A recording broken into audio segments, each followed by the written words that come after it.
In this video, I'm gonna teach you how to use buttons on the Nintendo Switch. It's a very quick and easy process, so make sure to follow along.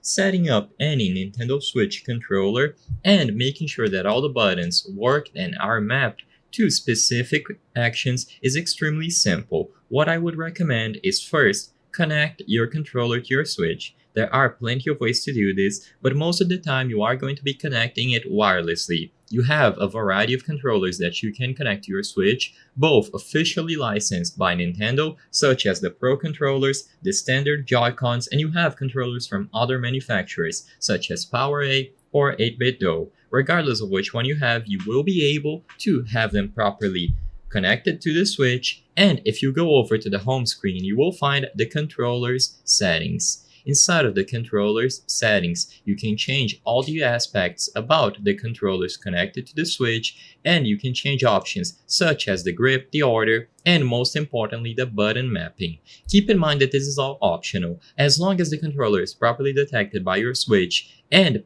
it is connected, whenever you press any buttons on the controller, the inputs should be automatically working. So on the home screen, you will be able to navigate through the menus. Inside of a game, all the inputs should be working by default, and you don't have to do this additional setup. I'm only showing you how to change the grip order or the button mapping if you want to explore the controller options and change it according to your preferences. In there, you can assign specific actions to specific buttons, and you can change those at will. It is extremely simple, and there is plenty of customization that you can do. You can even disable specific buttons if you don't want to press them by accident. So customize the controller here, and once you are done, save the changes and play any game. As long as the controller is being detected, you will be able to have them working.